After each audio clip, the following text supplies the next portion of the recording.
আমি তো সৌদি আরবে বড় হয়েছি, খুবই একটা কনজারভেটিভ দেশে, কিন্তু অনেক প্রচুর সিনেমা দেখছি ওই সময়। আমার বড় ভাই দেখাইতো আমাকে। প্রথম কাজে সেখানে তোমার রোলটা কি ছিল? আমার কাজ ছিল গিয়ে এটা আমার বলতে একদমই লজ্জা নেই, জয়া আপাকে গিয়ে বাসা থেকে নিয়ে আসা, তাকে বাসায় ড্রপ করে দেওয়া। তো লকডাউনে বসে আমরা লিখি, লকডাউন উঠে দেওয়ার পরে শুট করি তাকদির। প্রথম কথা আমি জানতাম না দর্শক দেখবে, পছন্দ করা তো পরে কথা, আগে তো দেখতে হবে। তো চঞ্চল ভাইকে গিয়ে এমনি গল্প পাঠিয়েছি, সে গল্প করে সে করতে চেয়েছে। Main reason why OTT is falling behind is because OTT আর নতুন কোনো ভয়েস খুঁজছে না, অনেক ফর্মুলেইক হয়ে গেছে। আমার মনে হয় 2025-এ যদি আমি তাকদির বানাতাম, দর্শক বেশি পছন্দ করতো না। তাকদির টাইপের ওই র জিনিসটা আমার সেল করতেও ডিফিকাল্ট হতো ওটিটি প্ল্যাটফর্মকে। কি হয় ওই আইটেম সঙ্গে? নাচানাচি হয়, আইটেম গাল্লা থাকে সিরিজের ভিতরে। বাংলাদেশে হচ্ছে। ও, দেখতে চাইতাম এটা। পৃথিবীতে দুইভাবে গিয়ে একটা সিন শ্যুট করা যায়, একটা there is a Spielberg way and there is a Kubrick way. যখন তাকদির আমরা পিচ করি, তাকদির পিচ করার আগে একটা গল্প বলছিলাম হইচইকে, সেই গল্পটা হয় না, সেটা রিজেক্টেড হয়ে গেছিলো। আমার মনে হয় পারফরমেন্স অফ অ্যাক্টার্স এটা অনেক বেশি লাউড হয়ে গেছে হঠাৎ করে। তাদের হাসি থেকে শুরু করে তাদের পাগলামি, কিন্তু ওটা আমি জাস্টিফিকেশনটা না গল্পে পাই না।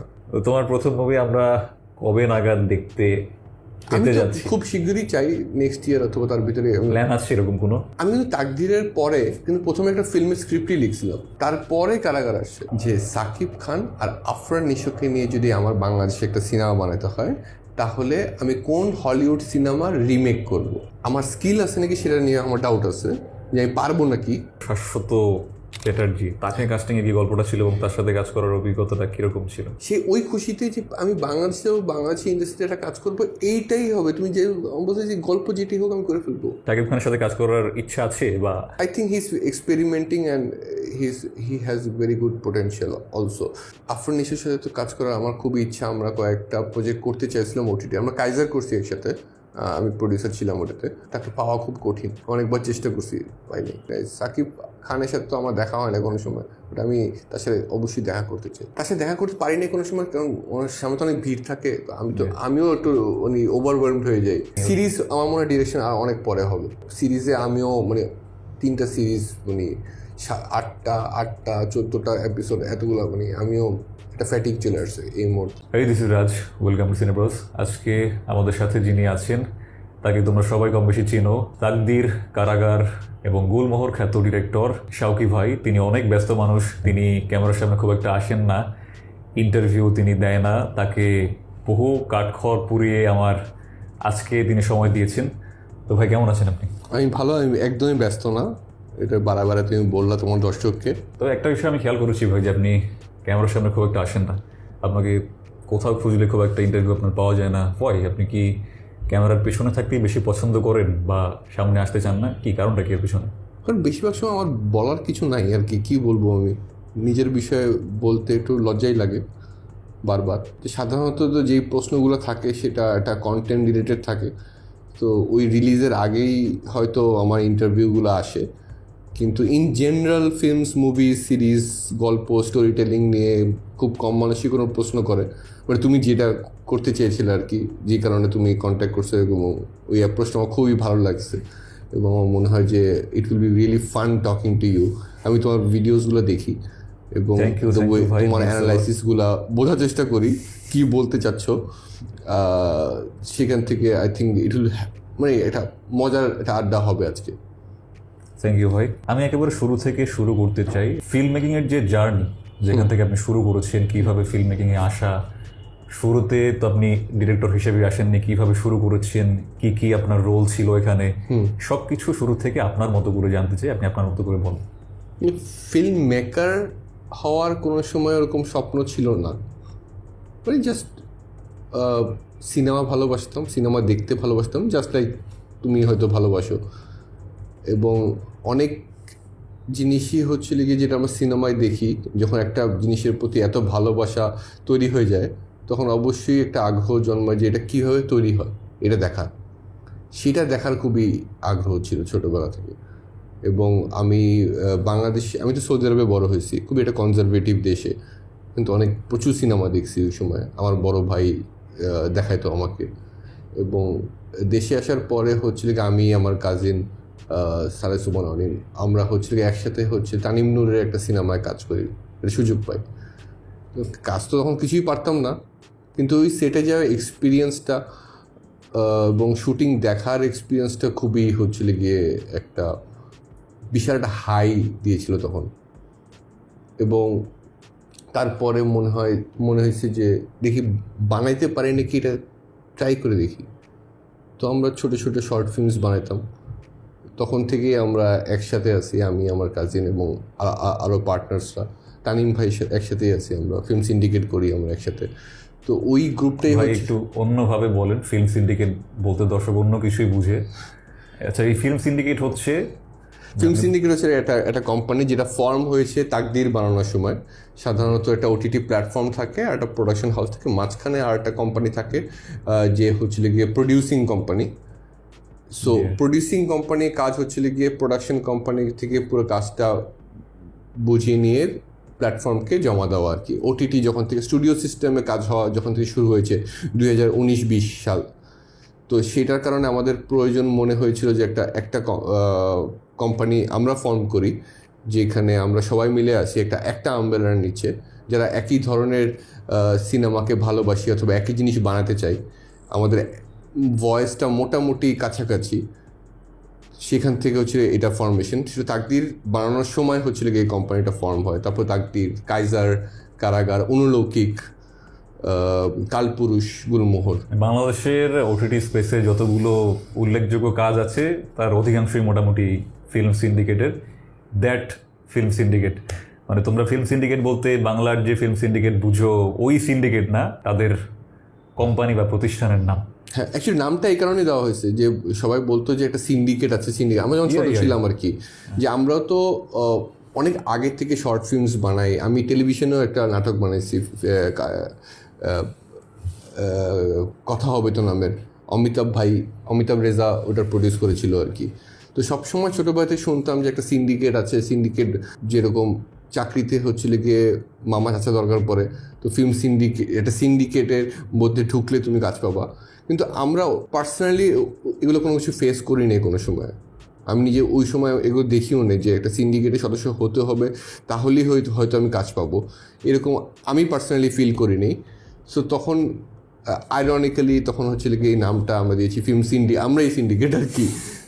কিন্তু this is a place where it's more open. For example, Kalpurush নামে একটা সিরিজ আছে, ফার্স্ট টাইম ডিরেক্টর, তাকে আমরা চিনতামও না, শুধু একটা স্ক্রিপ্ট আমাদের ভালো লেগেছে, তারপর হচ্ছিল কি আমরা ওইটা প্রডিউস করতে, মানে এটা গুড কাইন্ড অফ সিন্ডিকেট, ভালো কাজ করার সিন্ডিকেট। হ্যাঁ, এবং আমরা সবসময় এটাই বলি যে এনিবডি, আমি তোমার অডিয়েন্সকেও বলবো, anybody who has a script which they think it's good, আমাদের সাথে শেয়ার করতে, যাতে হচ্ছে আমরা একসাথে কাজ করতে পারি। এটা কোম্পানিটা ফর্ম হয়েছে নট বিকজ আমি এখানে বানায় যাব একটা, আমাদের যে ডিরেক্টররা শুরু বানায় যাবে না, এটা পুল অফ ফিল্ম মেকার্স এবং হচ্ছিল গিয়ে একটা স্ক্রিপ্ট আমরা পড়বো, শুনবো, প্রচণ্ড এখানে রাইটার্স রুম থাকবে, সবাই একসাথে লিখবে, এক একজনের এক্সপার্টিস দিয়ে হচ্ছে ওই প্রজেক্টটাকে ডেভেলপ করব। সেটা ছিল প্রথম ইন্টেনশন আমাদের। ভাই আমি আরো একটু শুরুর দিকে যেতে চাই। এই যে সৌদিতে যে বেড়ে ওঠার যে ব্যাপারটা, এরকম একটা কনজারভেটিভ কান্ট্রিতে বেড়ে উঠে, সেখান থেকে কিভাবে ফিল্মের প্রতি ভালোবাসার জন্ম নেওয়া এবং সেখান থেকে চলে এসে কিভাবে বাংলাদেশে এসে ফিল্ম মেকার যে হয়ে ওঠা, এটা আর একটু ডিটেলে শুরু থেকে শুনতে চাই যে এটা কিভাবে। ছোটবেলায় তো বেশি এন্টারটেনমেন্টের বেশি অপশন ছিল না। একটা কথা, আমি তো জন্মাইছি মানে আমার ছোটোবেলা ছিল 90 দশকে, তখন হয়তো টেলিভিশন আর নিজে যদি খেলাধুলা বাদে এন্টারটেনমেন্ট তো খুবই কম আছে। এখন তো ফোন আছে, অনেক কিছু আছে, অত কিছু ছিল না আর কি সৌদি আরবে যখন আমরা বেরিয়েছি। তো আমার বড় ভাই আমাকে হচ্ছিল গিয়ে তার সাথে বসে আমরা সিনেমা দেখতাম। সেখান থেকে সিনেমাকে ভালোবাসাটা শুরু হয়, কিন্তু ফিল্ম মেকিংয়ের প্রতি ভালোবাসা শুরু হয় আমি যখন বাংলাদেশে আসি। তো আমি ফিল্ম মেকিংয়ের কোনো কিছু বুঝতাম না সৌদি আরবে থাকতে। তাহলে ওখান থেকে বাংলাদেশে আসার প্রধান উদ্দেশ্য কী ছিল? মানে হায়ার স্টাডিজ, মানে ইউনিভার্সিটি পড়তে আমি এসেছি। আমি তখন ইকোনমিক্সে ভর্তি হই ব্র্যাক ইউনিভার্সিটিতে। ওখানে একটা ফিল্ম ক্লাব আছে, ফিল্ম ক্লাবের সদস্য ছিলাম। সেখান থেকে আরও ফিল্মের ব্যাপারে আমি জ্ঞান অর্জন করি। কী নাম ছিল? ব্র্যাক ইউনিভার্সিটি ফিল্ম ক্লাব এখনও আছে। আর আমি আর আমার কাজিন তখন হচ্ছে ওই টেস্টে জন্মাইছে, ফিল্ম মেকিংয়ের প্রতি ভালোবাসাটা জন্মেছে। তাহলে ওখান থেকে কিভাবে ইন্ডাস্ট্রির মধ্যে ঢোকা এই সুযোগটা কিভাবে হয়েছিল বা কানেকশনটা কিভাবে হয়েছিল? এই যে বললেন আপনি যে তানিম নূরের সাথে আপনি এই কানেকশনটা কিভাবে হয়েছিল? ও তানিম নূর তখন হচ্ছিল কি মাস্টার্সের স্টুডেন্ট।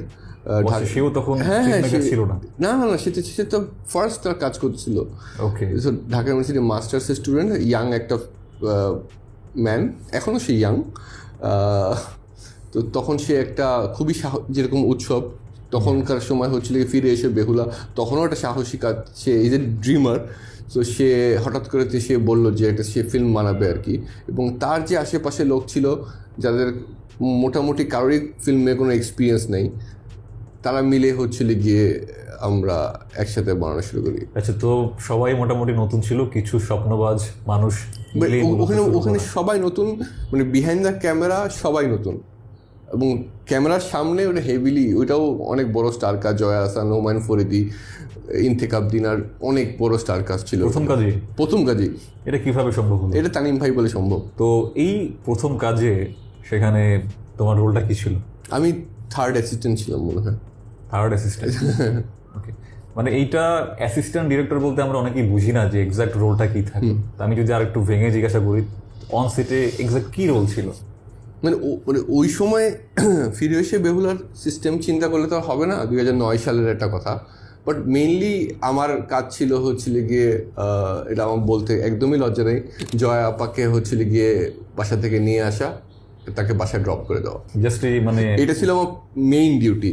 তারপরে যখন আমি সেটে থাকতাম তখন হচ্ছিল গিয়ে আর্ট ডিরেকশন, যেটাকে বলে হচ্ছিল গিয়ে সেট ডিজাইন, এই বিষয়টা আর কি, প্রোডাকশন ডিজাইন, সেইখানে হচ্ছিল গিয়ে আমি কাজ করতাম আর কি সেট ডিজাইনে। তো একটা সোফা লাগবে, সোফা ভাড়া করে নিয়ে আসা, তারপর ওটাকে আবার ফেরত দিয়ে দেওয়া। কিন্তু ক্রিয়েটিভ কল তেমন কিছু, ক্রিয়েটিভ কল মানে আইডিয়াও ছিল না, ক্রিয়েটিভিটি ছিল না তখন কি মাথায় চিন্তা ছিল যে I am gonna B A director? আরে না, তখন তো হচ্ছিল কি এই ফিল্ম সেটে বসে সিনেমা দেখতে পাচ্ছি, সিনেমা আমাদের সামনে বানানো হচ্ছে, এটা দেখি তো খুশি মানে।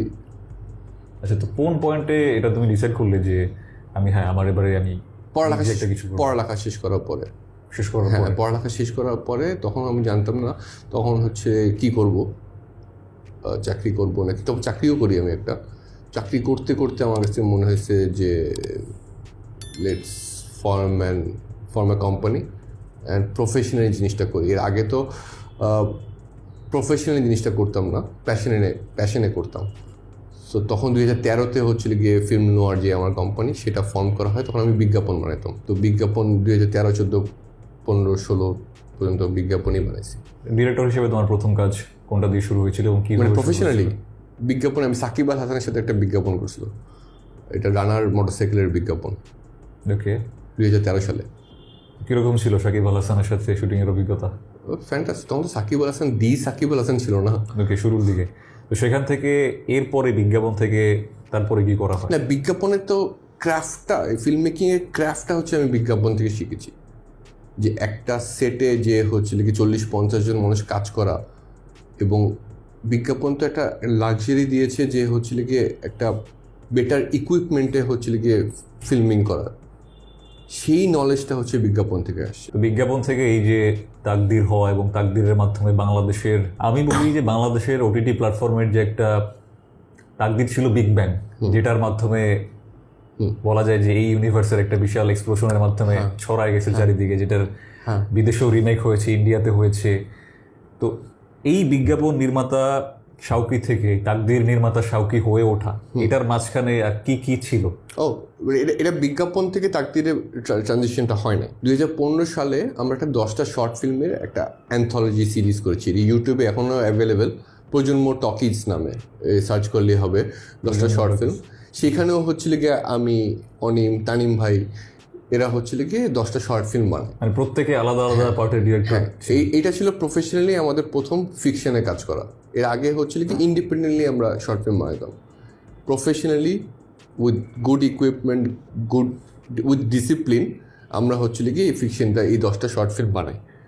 এটা কমিশন ওয়ার্ক ছিল। সেইটা দেখার পরে হচ্ছে ওটা দেখেছি হচ্ছে অমিতাভ রেজা চৌধুরী আর মেজবাউর রহমান সুমন, হাওয়ার আয়নাবাজির অমিতাভ রেজা চৌধুরী আর হাওয়ার মেজবাউর রহমান সুমন, ওনারা দেখে ওখান থেকে তারা তখন একটা টেলিভিশনের জন্য একটা সিরিজ করতেছিল, অস্থির সময় স্বস্তির গল্প নামে। সেখানে আমাকে বলে যে একটা নাটক বানাতে, কারণ ওই প্রজেক্টের ডিজাইনই ছিল যে ফার্স্ট টাইম ডিরেক্টরস যারা আগে কোনো সময় টেলিভিশনে কাজ করে না। তো আমি ছিলাম ওখানে, নুহাস ছিল, তারপরে ধীমান ছিল, যে নুহাস সুমন ছিল, হোটেল অ্যালবার্ট্রোস বানাইছিল হচ্ছে কি নুহাস, আমি বানাইছিলাম কথা হবে তো। তারপরে ধীমান ছিল, ধীমান এই ফেউ নামে একটা সিরিজ আছে যেটা ডিরেক্টর চঞ্চল চৌধুরীর, রাইট। তারপরে জাহিন ছিল, জাহিন হচ্ছিল গিয়ে হাওয়ার রাইটার, জাহিন একটা ফিল্ম বানায়। তারপরে আরও অনেকে ছিল, অনম বিশ্বাস ছিল, তো ওই দেবীর ডিরেক্টর, হ্যাঁ। সো তখন আমরা হচ্ছে 40 মিনিটে একটা নাটক বানাই আর কি। সো ওখান থেকে ওই নাটকটা আমার খুব জনপ্রিয় হয় আর কি। প্রেমের গল্প ছিল, তো নাটকের নাম ছিল কথা হবে তো, বায়োস্কোপে আছে মনে হয়। সো কথা হবে তো থেকে জনপ্রিয়তা পাই প্রথমবার। তারপরে ইতি তোমায় ঢাকা নামে একটা ফিল্ম করে, ওটাও অ্যান্থোলজি ফিল্ম, যেটা অনেকগুলো ফেস্টিভ্যালসে ট্রাভেল করছে, ওটা নেটফ্লিক্সে আছে। সো ওই অ্যান্থোলজি সিরিজটা আমরা করি, ওইটা 2018-19 সালের দিকে, এক্স্যাক্টলি ইয়ারটা মনে নেই। ঠিক ওই টাইমটাতে হচ্ছিল গিয়ে হইচই বাংলাদেশে আসে, হইচই বাংলাদেশ ফর্ম হয়, এবং অমিতাভ ভাই তখন প্রথম একটা সিরিজ বানায় ঢাকা মেট্রো, এবং they were looking for new scripts and film makers 2019-এর শেষের দিকে। তখন হচ্ছে তাকদিরের গল্পটা পিচ করা হয় এবং they wanted to do it. তো লকডাউনে বসে আমরা লিখি, লকডাউন উঠে দেওয়ার পরে হচ্ছে শুট করি তাকদিরের গল্পের রাইটারও তুমি, রাইট? আমি নিয়ামতুল্লাহ মাসুম আমার কো রাইটার আছে। তো এই তাকদির দিয়ে যেভাবে যাত্রা শুরুটা হয়েছে, এটা একটু ডিটেলে শুনতে চাই। আমরা অফ ক্যামেরায় কিছু কথা বলেছিলাম, সেটাই আবার দর্শকদের উদ্দেশ্যে একটু শুনতে চাই। কি জানি বলছিলাম অফ ক্যামেরায়, কত কিছু তো বলছি। আচ্ছা, অনেক কিছুই হয়ে গেছে। যেভাবে কাজটা শুরু হয়েছে, যে এটা যে অ্যাপ্রুভ হবে বা এটা যে করা হবে, সেটাও তুমি শিওর ছিলে না, পরে একটা এপিসোড করেছিলে। আচ্ছা, বুঝতে পারছেন কোন বিষয়টা। সো এই ওটিটির বিষয়টা বুঝতে হলে একটা জিনিস বুঝতে হবে যে আমাদের দেশে যে কেউ টাকা দিয়ে সাবস্ক্রাইব করে কোনো কন্টেন্ট দেখবে, এই অভ্যাসটা তো ছিল না আমাদের। তাকদিরের আগে এরকম কোনো কিছু ছিল না, ছিল। তার আগে মানিহানি নামে একটা সিরিজ হয়েছে, কিন্তু তখন পর্যন্ত হচ্ছিল কি মার্কেটটা এক্সপ্যান্ড করে নেয়, খুব ছোট একটা নিশ মার্কেট, কয়েকজন দেখতো আর কি। বাংলাদেশের কন্টেন্ট আবার কলকাতায় দেখা মানে অত বেশি জনপ্রিয় হয় নাই তখনও। বাংলাদেশি শুধু ঢাকা সেন্ট্রিক। তাকদিরের মধ্যেই মূলত ওই যেটা বললাম বিগ ব্যাংটা হয়েছিল, এটা প্রশংসিত হয়েছিল, এরপরেই মূলত হ্যাঁ। সো আমরা জানতাম না যে মানে এটার ফেট কি হবে। সো আমার কাছে একটা গল্প আছে, সেটা আমরা আমাদের বেস্ট অফ আওয়ার এবিলিটি আমরা বানাতে চাই, ভেরি সিম্পল। কিন্তু এটা দর্শক পছন্দ করবে না করবে, প্রথম কথা আমি জানতাম না দর্শক দেখবে, পছন্দ করা তো পরে কথা, তো দেখতে হবে। But more importantly OTT platform একটা বিশাল চেঞ্জ আনছে আমাদের দেশের ইন্ডাস্ট্রিতে। সেটা প্রথম কথা হচ্ছে একটা স্টুডিও সিস্টেমের কাজ চলে, তো একটা ডিসিপ্লিন আসছে ফিল্ম মেকিংয়ের ভিতরে, 1 নম্বর। আর 2 নম্বরটা হচ্ছে গল্পর ভিতরে একটা নতুন কিছু থাকতে হবে। সাধারণত ইন জেনারেল আমাদের দেশে যে গল্পের একটা ধরন ছিল, যে থ্রিলার কিন্তু আমাদের ডিএনএতে না, আমাদের দেশে মোর এটা ফ্যামিলি ওরিয়েন্টেড গল্প ছিল, লাভ স্টোরিজ ছিল, টেলিভিশনে হোক সিনেমায় হোক। সো ডার্কার জনরা কিন্তু আমাদের স্ট্রং হোল্ড না, আমাদের স্ট্রেংথ না। তার মানে আমাদের দর্শক কিন্তু থ্রিলার দেখছে, মিস্ট্রি সাসপেন্স সবই দেখছে অন্য ভাষায়। আমাদের ভাষায় দেখবে নাকি সেটা তো আসলে একটা কোশ্চেন মার্ক। এটা হইচইয়ের জন্য, আমার জন্য, কিন্তু আমি তো এটা ভাবতেছি না, কারণ আমি ধরে রাখছি কেউ দেখবে না। আমি যেই সব সিরিজ অথবা ফিল্ম দেখি আর কি, একটা ফিনচার যেভাবে বানায় ওরা, তাদের ধারে কাছে তো আমি যেতে পারবো না, কিন্তু যেটা আমি দেখতে পছন্দ করি সেই ধরনের একটা বানাই। আর দোয়া করতে পারে আমার মতো আরও কিছু 10টা অডিয়েন্স আছে যে এটা পছন্দ করবে, এর বেশি তো আমি কিছু করতে পারবো না, যেহেতু আমার কাছে কোনো নাম্বার নাই, ডেটা নাই যে হচ্ছে মানুষ কী পছন্দ করে, যেটা সবাই বলে কী খায় মানুষ, সেটা তো আমি জানি না। সো ওই ইনোসেন্সে হচ্ছে তাকদির বানানো, আর ওইটার সাথে একটা স্টার অ্যাটাচ থাকাতে চঞ্চল চৌধুরী। আচ্ছা, এটা কিভাবে হলো তোমার প্রথম কাজই চঞ্চল চৌধুরীর মতো একজনকে কিভাবে ব্যাপারটা হলো? কিভাবে? ওই সময় লকডাউন ছিল, তো ওই সময় কারো কোনো কাজ ছিল না, তো চঞ্চল ভাইকে হচ্ছিল কি এমনি গল্প পাঠিয়েছি, সে গল্প করে সে করতে চেয়েছে, এর নিউ মিডিয়াম সে এক্সপ্লোর করতে চায়। এখন চঞ্চল চৌধুরীর যদি তুমি হিস্ট্রি দেখো, সে সবসময় বারবার হচ্ছে নতুন মিডিয়ামে গেছে, ডিফারেন্ট ক্যারেক্টার, ডিফারেন্ট সবকিছু, নতুন কিছু করতে চাইছে। হ্যাঁ, তার জন্য একটা বড় পর্দা, ছোট পর্দা, কি পর্দা, মানে মোবাইলের পর্দা, সেটা ম্যাটার করে না। প্রথম নিউ ডিরেক্টর, এখানে কি তার কোনো কনফিউশন ছিল যে করতে পারবে কিনা? সেটা তাকে জিজ্ঞেস করতে হবে, এখন তো সে বলবে নাই, কিন্তু আমার মনে হয় না ছিল। কিন্তু মানে হি is a very nice person, good person. So কোনো সময় তার সাথে কোনো ঝামেলা ফেস করিনি। অন্য একটা সাথে ফেস করছি, তার সাথে ফেস করিনি কোনো সময়। তো তাকদির তাকে কিভাবে পিচ করার এটা ছিল কি, গল্পটা ছিল কি? তুমি নিজে গিয়ে তাকে পিচ করেছো নাকি কারো থ্রুতে এটা হয়েছে? তানিম নূর, তানিম নূর যেহেতু সবাইকে চিনে, তানিম ভাই আমাদের। আচ্ছা, এখানে আমার একটা কোয়েশ্চেন। তুমি বললে যে সেই শুরু করেছিল, সেও নিউ ছিল, তো সে কিভাবে হঠাৎ করে সবাইকে চিনে গেল? তার কি একটা বিশাল কানেকশন আছে ভিতরে? তানিম ভাই, হ্যাঁ। আর সেই ডিটেল তখন কিভাবে তানিম ভাই অনিমকে পাইছে, অনিমের কাজিন আমি, সেটা তো অনেক ডিটেল গল্প আছে। মানে আমি সেটা তো একটা পডকাস্ট শেষ হয়ে যাবে। সে যখন শুরু করেছে তার কি অন্য কোনো কানেকশন ছিল? না, আমি লং স্টোরি শর্ট করে দিই। সে ঢাকা ইউনিভার্সিটি স্টুডেন্ট ছিল। আমার কাজিন যে অনিম, সেও ঢাকা ইউনিভার্সিটি স্টুডেন্ট, তার জুনিয়র। তো তারা ক্লোজ সার্কেলে একজন একজনকে চিনতো, but nobody is a film maker. আর সেই অনিমের কাজিন আমি, তো সেইভাবে তানিম ভাইকে চিনি আমরা। ওকে, ফাইন। আমি এটা জিজ্ঞেস করলাম এর কারণ হচ্ছে যে আমি জানি এই ইন্টারভিউটা অনেকেই দেখবে যারা অ্যাসপায়ারিং ফিল্ম মেকার্স, যাদের কোনো লিঙ্ক নাই, জানে না যে কিভাবে আমি ঢুকবো।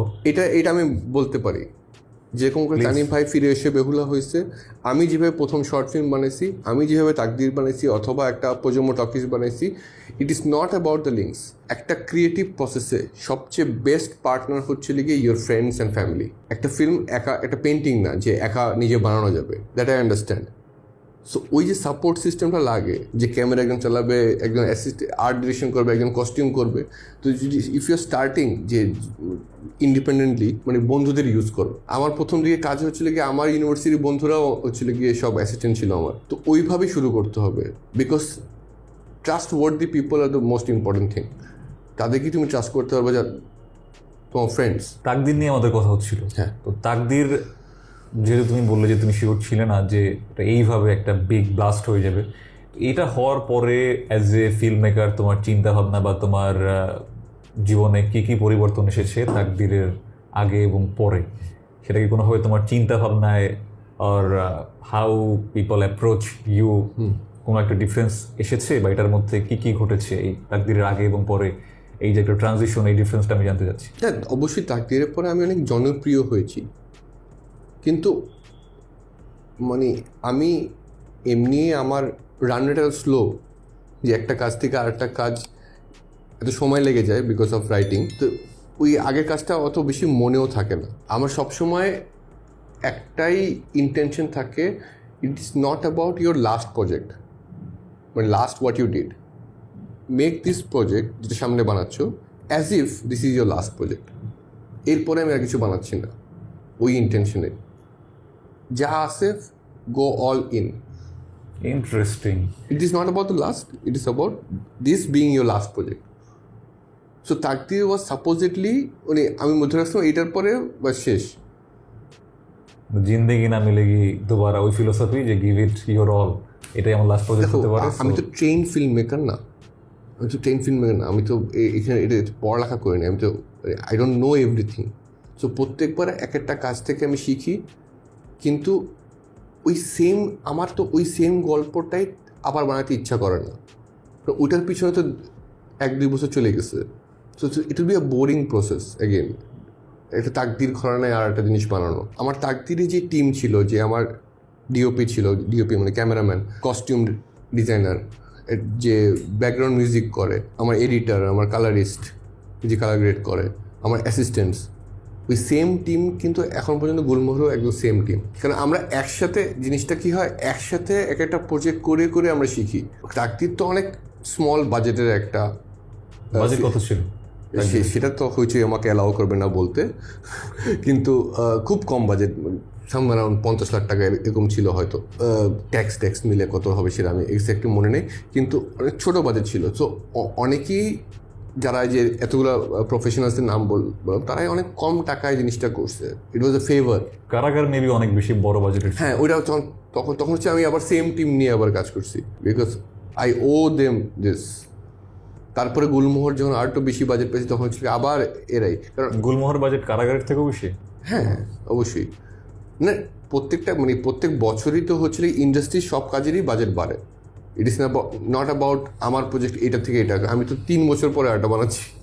সো মার্কেটেই হচ্ছে গিয়ে বাজেট বেড়ে যাচ্ছে আস্তে আস্তে, অল্প মানে রেটটা খুবই স্লো, কিন্তু এখন আবার বাজেটটা কমে যাচ্ছে। That's the news. আচ্ছা, এইটার কারণটা কি মনে হয় যে ওটিটির যে একটা জোয়ার শুরু হয়েছিল লাস্ট 1-1.5 বছরে, যেটা মনে হচ্ছে যে ওটিটি সেইভাবে আর দর্শক টানতে পারছে না বা ওই রকমের কোনো কন্টেন্ট আসছে না, এই কারণে এরকম কিছু? না, দর্শক টানতে পারছে না এটা সত্য না। প্রথমত দেখছো এই যে একটা জোয়ার যেটা শুরু হয়েছিল লাস্ট 2 বছর আগে একটা সময়, যে আমাদের হলে যে ধরনের সিনেমা হতো তার থেকে আমাদের ওটিটির স্ট্যান্ডার্ড ভালো ছিল, যেরকমটা তাকদীর এবং কারাগারের সময়ের কথা যদি আমরা বলি। বাট এখন আমাদের সিনেমা অনেকটাই এগিয়ে যাচ্ছে production value wise, collection wise. আমার মনে হচ্ছে যে ওটিটি এখান থেকে একটু পিছিয়ে পড়েছে। এটার কারণ কি মনে হয় তোমার কাছে? কারণ ওটিটি প্রথমে তো যেই পারপাসে শুরু হয়েছিল ওই এখনকার পারপাসটা সেম না। কি এর মধ্যে কি ঘটেছে এখন তোমার মনে হয় যেটা অনেক বেশি দ্য সুটস কেম ইন? হ্যাঁ, অবশ্যই দ্য সুটস কেম ইন, এটা তো আমার প্রবলেম। আশা করি সিনেমাতেও সেম জিনিস হবে না, যাতে এই জোয়ারটা থাকতে পারে আর কি, এটা দোয়া করি। কিন্তু সিনেমার ওটিটি এমন না যে এটাতে দুটো কম্পিটিশন আছে, যে ওটিটি তো মানে এমন না যে তোমার ওটিটি দেখার টাইমে তুমি যে সিনেমা হল দেখছো। না, কম্পিটিশন নাই, বাট আই থিঙ্ক যে এখানে আজকে আমাদের বাংলা সিনেমার যে একটা জোয়ার শুরু হয়েছে, আই থিঙ্ক এখানে ওটিটির একটা বিশাল ভূমিকা আছে। বিকজ অবশ্যই টকড অ্যাবাউট দিস, হ্যাঁ অবশ্যই দেশের বাইরেও সবাই কথা বলেছে যে বাংলাদেশে ওটিটিতে খুবই ভালো কাজ হচ্ছে, তাকদীর, কারাগার সহ মহানগর। কিন্তু সিনেমাতে সেরকমের হলের যে সিনেমা সেখানে ভালো কাজ হচ্ছে না। তা আমার কাছে মনে হচ্ছে যে কিন্তু হলের সিনেমার সাথেও কিন্তু ওটিটি অনেকখানি জড়িত। হ্যাঁ, তো সেখান থেকেই আমি জানতে চাচ্ছিলাম যে এই যে এখন আবার দেখা যাচ্ছে যে আমরা সিনেমা আমাদের উন্নতি হচ্ছে, বাট আমাদের ওটিটি স্পেসটা আবার মনে হচ্ছে যে গত 1.5-2 বছরে কিছুটা ঝিমিয়ে পড়েছে। সো কি কারণ হতে পারে এর পিছনে, যতটুকু বলা সম্ভব তোমার পক্ষে? কারণ আমার মনে হয় ওটিটির একটা main reason why OTT is falling behind is because OTT আর নতুন কোনো ভয়েস খুঁজছে না, অনেক ফর্মুলেইক হয়ে গেছে। একটা পার্টিকুলার প্রজেক্ট বানাচ্ছে, নট অরিজিনালস।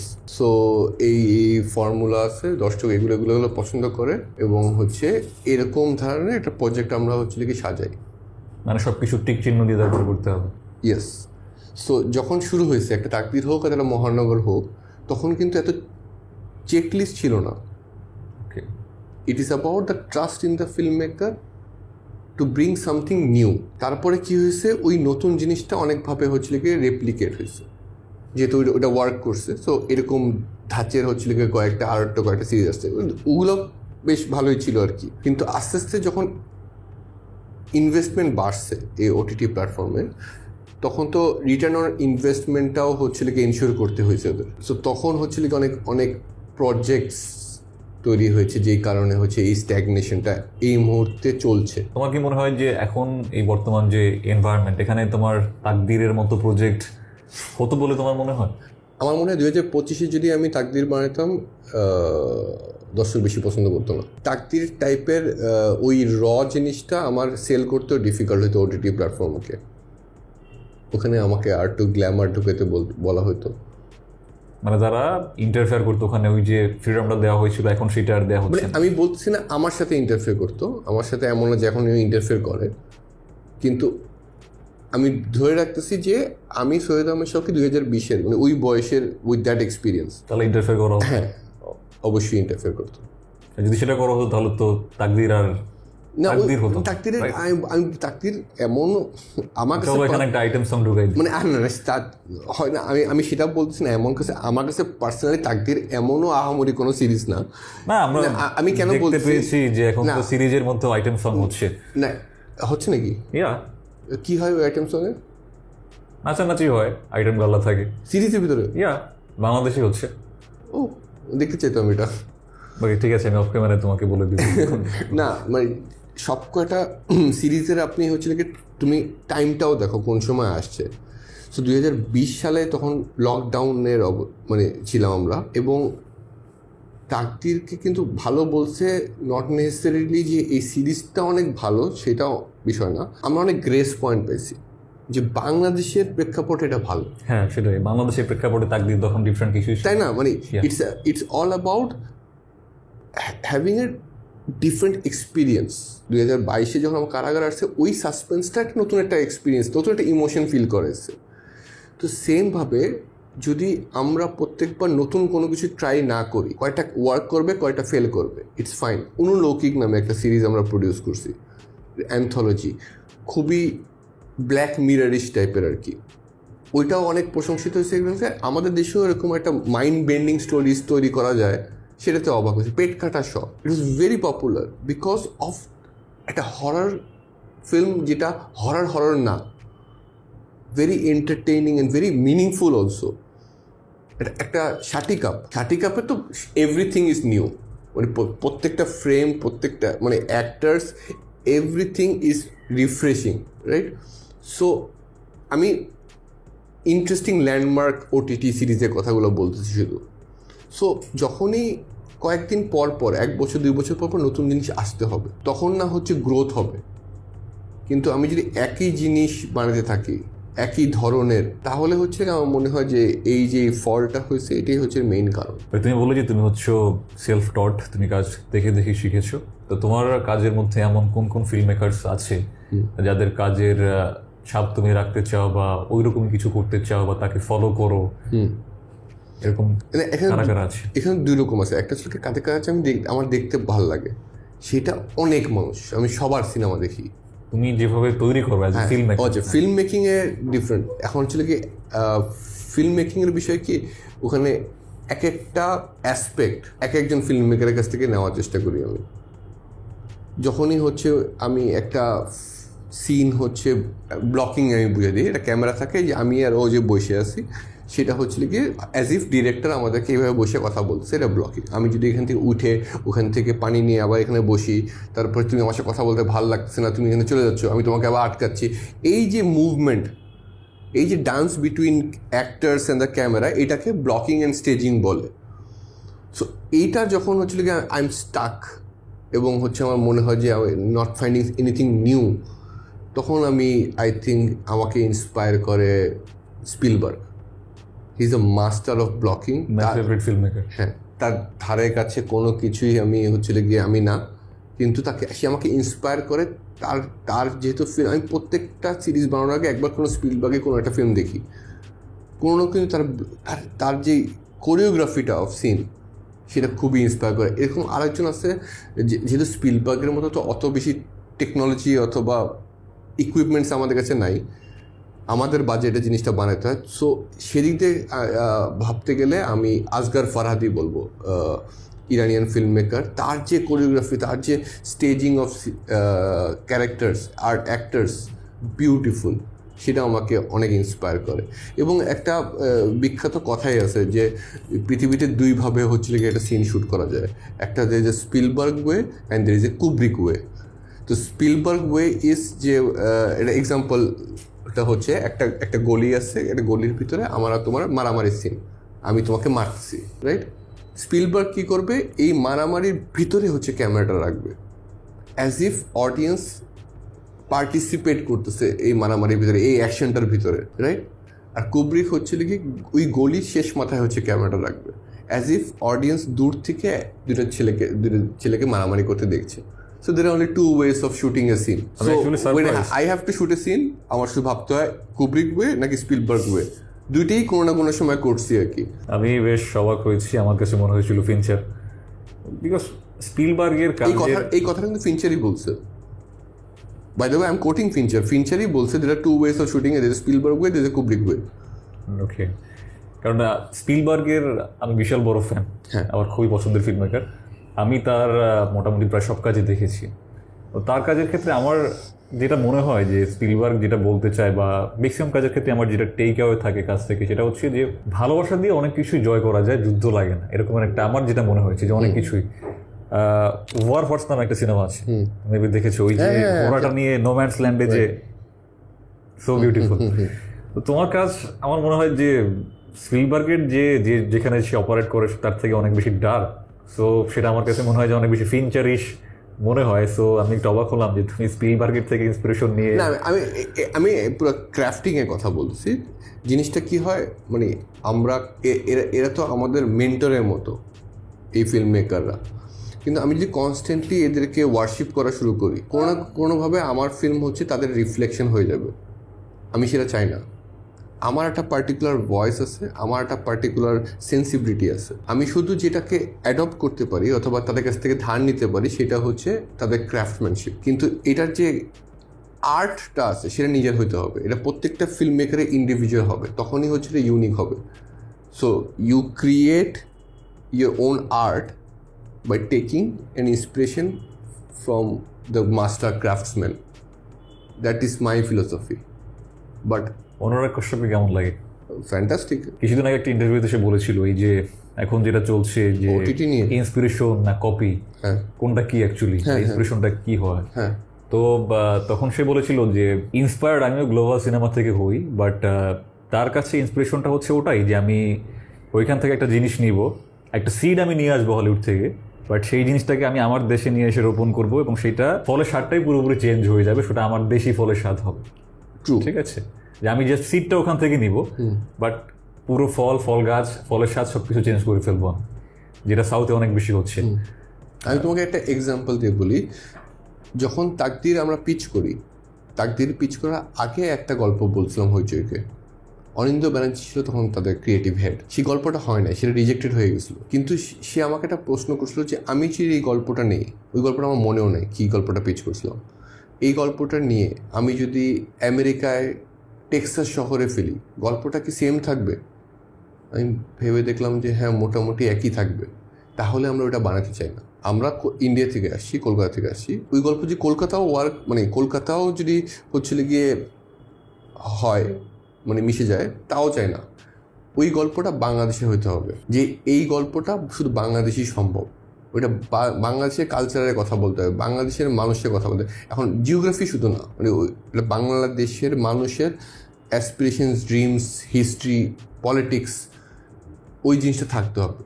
তাহলেই হচ্ছে ওইটা একটা লোকাল কন্টেন্ট যেটা গ্লোবাল যেতে পারবে। একটা প্যারাসাইট সাউথ কোরিয়ান সোসাইটির গিয়ে নর্মস এবং জিনিসপত্র নিয়ে প্যারাসাইট, ওটা সাউথ কোরিয়া সম্ভব।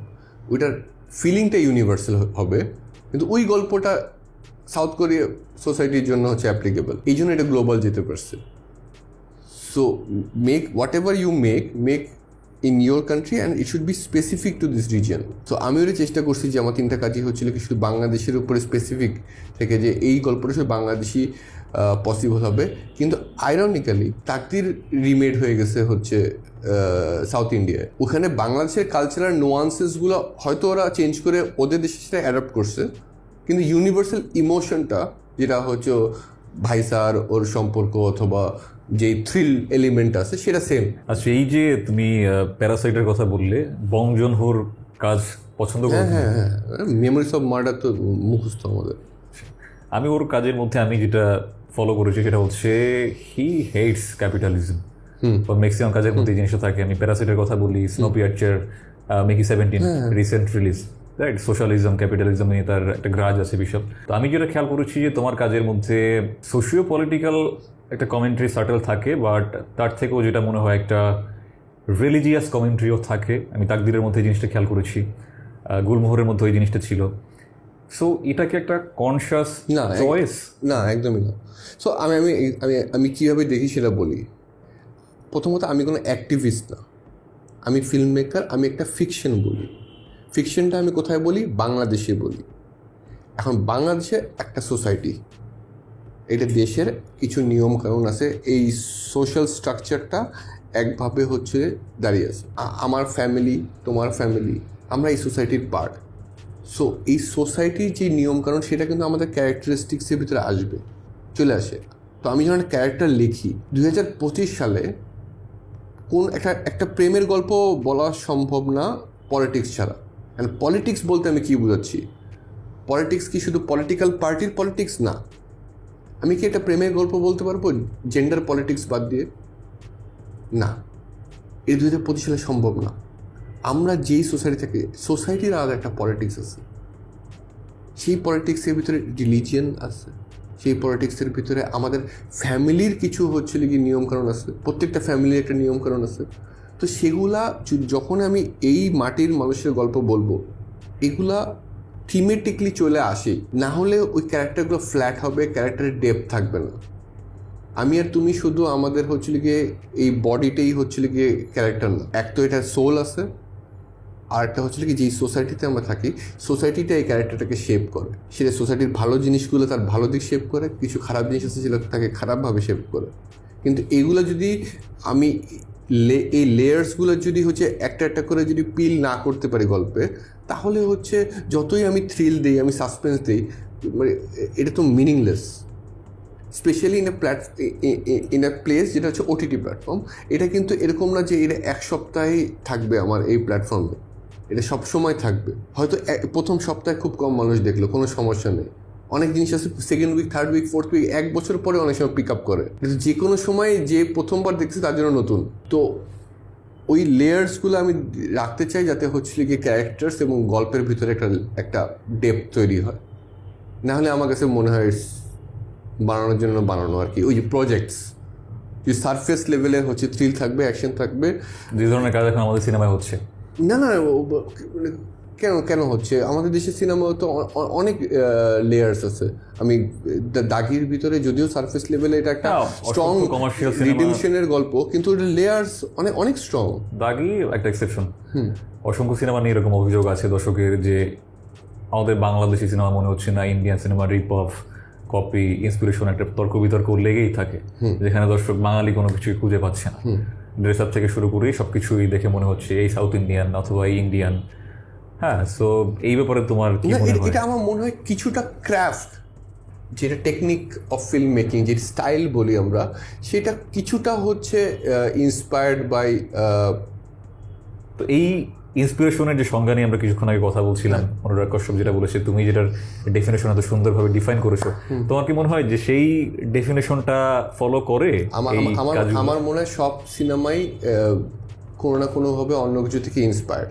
এখন এই জিনিসটা যেটা বললা যে হয়তো সাউথ ইন্ডিয়ান ফিল্ম হচ্ছে কপি অথবা ইন্সপায়ার্ড হচ্ছে, যেই ফিল্মগুলোর সাথে কম্প্যারিজন হচ্ছে সেটা খুবই রিসেন্ট পাস্টের ফিল্ম সাউথ ইন্ডিয়ার। সেই কারণে হয়তো সবার মেমোরিতে এটা অনেক আসে দেখে হচ্ছে এই কম্প্যারিজনটা আসছে। এবং এটা অন্যভাবেও করা যায়, 40 বছর পুরোনো ফিল্মের থেকে স্টাইল আমরা তো করি, কপি করি, অনেক সময় ইন্সপিরেশন নিয়ে আমরা করি, সেটা কারো মেমোরিতে নাই। কিন্তু আমি এটা নিয়ে বেশি ওয়ারিড না, কারণ এর থেকে শুধু আর্টটা ওখান থেকে আসতেছে না, এটা ক্রাফটটা আসতেছে। তো সেইটাতে যদি আমাদের দেশের ফিল্মের স্টাইলটা একটা এখন যখন ওটিটি আসছিল, ধরা হচ্ছিল যে আমরা হয়তো বাংলাদেশি স্টাইল অফ ফিল্ম মেকিংয়ের একটা সম্ভাবনা দেখতেছিলাম তখন, যে খুবই রুটেড গল্প, খুবই র ইমোশনসের গল্প। কিন্তু আস্তে আস্তে যখন এটা ফিল্মও যখন ওটিটি হয়ে গেল, ওভার দ্য টপ, তখন প্রবাবলি এখন একটা সময় চলে আসছে যে আমরা আবার আমাদের একটা স্টাইল কী হতে পারে সেটা ভাবার সময় হয়ে গেছে। আর আমার মনে হয় কোনোটাই পার্মানেন্ট না। সব কিছুর একটা যদি দর্শকে যদি দেখে যে বারবার একই জিনিস, একই রকম ভিজুয়ালস দেখতেছে, তাহলে ওখানে একটা স্যাচুরেশন পয়েন্ট চলে আসবে এবং দর্শকই চাবে হচ্ছে নতুন কিছু দেখার জন্য। তো কোনো কিছুই পার্মানেন্ট না যে আমরা খুবই এভাবে বলে দিই যে এখন তো এরকম সিনেমা হচ্ছে, কি আল্লাহ ভবিষ্যতে জানে কি হবে, এটা কোনোটা কোনো সময় কন্টিনিউ করবে না। But wouldn't you agree that একটা কমার্শিয়াল সিনেমা যদি সাউথ ইন্ডিয়াতে হয় বা ভারতে হয়, সেটার মধ্যে ওদের একটা নিজস্বতা থাকে। বাট বাংলাদেশে যেটা দেখা যাচ্ছে, আমরা এরকম একটা বিতর্ক আছে, এবং যে আমরা কোনোভাবে ওদের ওই সিনেমা, ওদের ওই ক্যারেক্টারগুলোর যে বেশভূষা, চলাফেরা, সব কিছু এইভাবে এক্স্যাক্টলি ইমিটেট করার ট্রাই করতেছি। আমাদের রুটেড যেটা হয় বা একটা ক্যারেক্টার দেখলে মনে হচ্ছে না যেটা আমাদের বাংলাদেশি ক্যারেক্টার। সো এই ব্যাপারটা নিয়ে তোমার কি বক্তব্য? তোমার কি মনে হয় যে এই জিনিসটা খুব বেশি লম্বা সময় ধরে সাস্টেন করবে নাকি? আমার মনে হয় কোনো পার্টিকুলার স্টাইল কোনো সময় বেশি দিন সাস্টেন করে না ফিল্ম মেকিংয়ে। এটা কেন করে না? নট বিকজ ফিল্ম মেকার বানায় না, অডিয়েন্সই হচ্ছে পরে, মানে 3-4 বার দেখার পরে ও টায়ার্ড হয়ে যায়, ও নতুন কিছু চাবে। একই জিনিস প্রতিদিন খেতে ভাল লাগে। যেটা আমার হালকা পাতলা একটা আপত্তি আছে যে আমার মনে হয় পারফরমেন্স অফ অ্যাক্টার্স এটা অনেক বেশি লাউড হয়ে গেছে হঠাৎ করে। তাদের হাসি থেকে শুরু করে তাদের পাগলামি, এই জায়গাটা আমার কাছে মানে এটা হতে পারে, কিন্তু ওটা আমি জাস্টিফিকেশনটা না গল্পে পাই না। এটা একটা ইন্টারেস্টিং পয়েন্ট যে এখন বর্তমানে দেখা যাচ্ছে যে আমাদের সিনেমাগুলো, বিশেষ করে কমার্শিয়াল যে বড় বড় সিনেমাগুলো, অনেক বেশি মোমেন্ট বেসড বা সিকোয়েন্স বেসড হয়ে যাচ্ছে, যেখানে পুরোটা একত্রে মিলিয়ে হয়তো বিশাল কিছু হচ্ছে না, বাট পার্টিকুলার একটা সিন সেটাকে এমনভাবে ডিজাইন করা হচ্ছে যাতে করে ওই জিনিসটা দেখে দর্শক মজা পায়, ওই সিনটা কাজ করতেছে, বাট অ্যাজ এ ফিল্ম সব কিছু খুব ভালো কিছু দাঁড়াচ্ছে না। তো এটা একটা প্রবলেম মনে হচ্ছে না যে দর্শককে একটা চেষ্টা থাকে ফিল্ম মেকারদের যে একটা ওই যে কি বলে একটা হাই দিতে হবে, এই জন্য সব কিছু ওভার দ্য টপ করে দেওয়া বা একটু বেশি বেশি ট্রাই করা, যেটা তুমি মাত্র বলেছো। মানে এটা আই আন্ডারস্ট্যান্ড, মানে যদি আমি বিজনেস পার্সপেক্টিভে চিন্তা করি, আমাদের যেহেতু সিনেমা হলে দর্শককে প্রথমে আনার একটা দায়িত্ব ছিল। এই যে 500 টাকা দিয়ে সে একটা সিনেমা দেখবে, তারপরে পপকর্ন খাবে আরও 200 টাকা, 700-800 টাকা খরচ হয়ে যায়, ফ্যামিলি দোকানে যাতায়াত খরচ মিলে 1000 টাকা খরচ হয়ে যায় এক একজনের পিছনে। সো হয়তো সে ওই সিনেমা হলের ঠুইকে সে এত ডিপার মিনিং অফ লাইফ সিনেমাটা দেখতে চাবে না, যেহেতু এত পরিশ্রম করে আসছে। দর্শককে হলে ফিরে আনার জন্যই হচ্ছে একটা পার্টিকুলার তাকে মোমেন্টে ওই হাইটা দেওয়ার জন্যই এই জিনিসটা করে। উইথ অল ডিউ আমি ওইটাকে সাবস্ক্রাইব করি না সেটা ম্যাটার করে না এখানে, কিন্তু এটা বিজনেস ওয়াইজ এটা প্রয়োজন ছিল।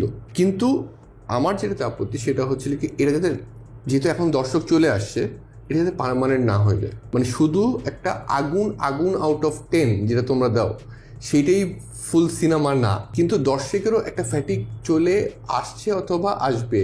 কারণ এটা দেখলে বোঝা যায় যে একটা উৎসব তো চলছে, উৎসবে দর্শকের ফিলিংটা কি, যে I am getting a relief out of all the chaos that's happening. সের মাঝখানে একটা সুন্দর মিষ্টি গল্প, আমার আরাম লাগছে আর কি। তো এইটাও আবার সত্য, কিন্তু আবার একটা উৎসবের দর্শক থাকবে, একটা অন্য একটা ফিল্মের দর্শক থাকবে, সবার জন্যই হচ্ছে সিনেমা হলে ফিল্ম থাকা প্রয়োজন। Very clever, you dodge the bullet. প্রথম কথা, আমি যে একটা ডিপ আর্টিস্টিক মিনিংফুল সিনেমা বানাতে যে পরিশ্রমটা হয়, একটা out and out pot boiler mass entertainer বানাতে একই বিহাইন্ড দ্য ক্যামেরা কিন্তু এরা ঘুরে ফিরে একই মানুষই কাজ করছে। তো কার পরিশ্রম কিন্তু কম না। আমি একটা ইন্ডাস্ট্রির মানুষ হয়ে আমি ঢালাওভাবে গিয়ে ওদেরকে উড়ে দিতে পারি না। এক একটা ফিল্মের পিছনে 80-90 জন কাজ করে। আচ্ছা, তোমার ডেবিউ ফিল্ম আমরা কিরকম দেখতে পেতে পারি? কি কমার্শিয়াল জনরার মধ্যে তুমি অপারেট করবে, নাকি তোমার যে একটু নিশ জনরা?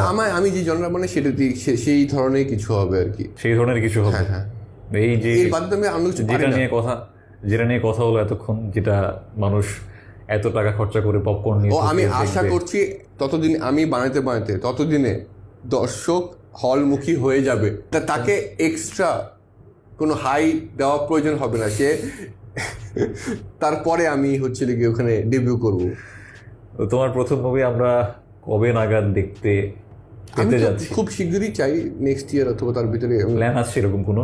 না, আমি কিন্তু তাকদীরের পরে কিন্তু প্রথমে একটা ফিল্মের স্ক্রিপ্টই লিখছিলাম, তারপরে কারাগার আসছে। হোয়াটস ইট অ্যাবাউট? একেবারে ছোট্ট করে কোনো একাত্তর নিয়ে, মুক্তিযুদ্ধ নিয়ে।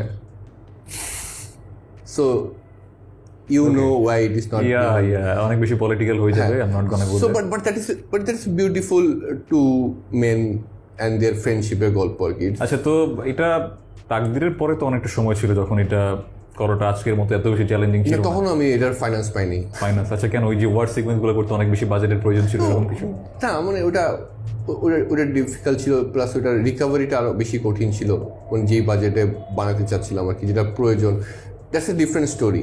আমার কোনো আফসোস নাই সেটাতে, কিন্তু I think I am gonna make a film very soon. আমি লিখছি কিছু, বাট কোনোটাতে আমি নিজে ফিক্স হতে পারি না যে দিস ইজ ইট আর কি। তুমি একটা ইন্টারভিউতে বলেছো, আমি দেখেছি, যে শাকিব খানকে নিয়ে তোমাকে একটা প্রশ্ন করা হয়েছিল যে একটা কাজ তাকে নিয়ে তুমি করবে কিনা, তখন তুমি বলেছিলে যে ফেস অফ নামে যে সিনেমাটা রয়েছে ওটার রিমেক তুমি। প্রশ্নটা তুমি ভুল করেছো।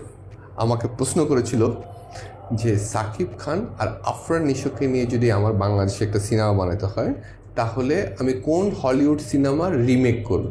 ওকে, মানে রিমেকই করতে হবে, এটাও তিনি বলে দিয়েছিলেন? ওকে, হ্যাঁ। তো তুমি কি এটা কি জাস্ট বলে দিয়েছো এমনি, না তোমার এরকম কোনো চিন্তা ভাবনা ছিল যে হ্যাঁ I am gonna make a film with Shakib Khan? আমার মনে হয় John Woo is a brilliant massy film maker. I am big fan. তো সে একটা হলিউডে একটা ফিল্ম বানিয়েছিল ফেস অফ, যেটা হচ্ছিল কি নিকোলাস কেজ আর জন ট্রাভোল্টার, যে দুইটা স্ট্রং গাইস, একজন একদম ওর চেহারা ওর উপরে ওর চেপে, মানে মাসি একদম। সো ওই মুহূর্তে আমার মনে হয়েছিল যে এটা তো যদি দুজনকে সামনে আনতে হয়, তাহলে ফেস অফ ইজ সো এরকমের আমি সেটাই জিজ্ঞেস করছিলাম যে এরকমের কমার্শিয়াল জনরার মধ্যে তুমি অপারেট করতে চাইবে যে আমি একেবারে ফুল ব্লোন কমার্শিয়াল সিনেমা? হ্যাঁ, চাহিদা আছে, আমার স্কিল আছে নাকি সেটা নিয়ে আমার ডাউট আছে, যে আমি পারবো নাকি, অতটুকু জ্ঞান আছে নাকি আমার যে এটা কীভাবে এক্সিকিউট করতে হয়। যদি অবশ্যই ওইটা যদি আমি ক্র্যাক করতে পারি, যে মানে তাহলে অবশ্যই আমি করতে চাইবো, বিকজ মোটামুটি আমার আইডিয়া আছে কি কি দরকার। Okay, very humble way of saying no, বুঝতে পেরেছি তুমি। তবে তোমার যে ডেবিউ যে ফিল্ম নিয়ে তোমার চিন্তা ভাবনা চলছে, ওয়ার ফিল্ম না, এর বাইরে যেটা, তো সেটা কোন ঘরানার সিনেমা হতে পারে এবং কাকে নিয়ে করার চিন্তা ভাবনা তোমার আছে, বা কাকে তুমি কল্পনা করছো যে এই ক্যারেক্টারে আম গোনা কাস্ট হিম? এত কিছু উত্তর যদি আমার কাছে থাকতো তাহলে বানাই ফেলতাম। না, তুমি লিখেছো, তোমার তো কাউকে মাথায় আছে। আমি এখন লিখিনি, আমি গল্প লিখছি এখন না, আমি ওরকম করে মাথায় কোনো সময় নিয়ে লিখি না। একমাত্র জিনিস মাথায় নিয়ে লিখছি কারাগার, যেটা চঞ্চল চৌধুরীকে লাগবে, ইন্তেখাব দিনারকে লাগবে। ওই ইন্তেখাব দিনার ভেবে লেখা হয়েছিল ওটা। কে, দ্যাটস ইন্টারেস্টিং। আর সেটার পিছনে কারণ কি ছিল? না, আমার মনে হচ্ছে যে ওইখানে জেইলার তো ইকুয়ালি ইম্পর্টেন্ট একটা ক্যারেক্টার। না, সেটা ইন্তেখাব দিনারই কেন? দিনার ভাই তো মানে আমার সব কাজের ভিতরে থাকে, এবং I love him. Your lucky charm? I don't not lucky চামড়ি, আই লাভ হিম। আমি তো তার সাথে কাজ আমি করা। ইন্তেখাব দিনার, তার সাথে আমার দেখা হয়েছে, খুবই হাম্বল মানুষ আমার দেখা হয়েছে। উনি পিছন থেকে এসে নক করেছে এই তোমার ভিডিও দেখি। হ্যাঁ, বিজুরি ম্যামও ছিল, তার সাথে ছবিও তুলেছি আমি।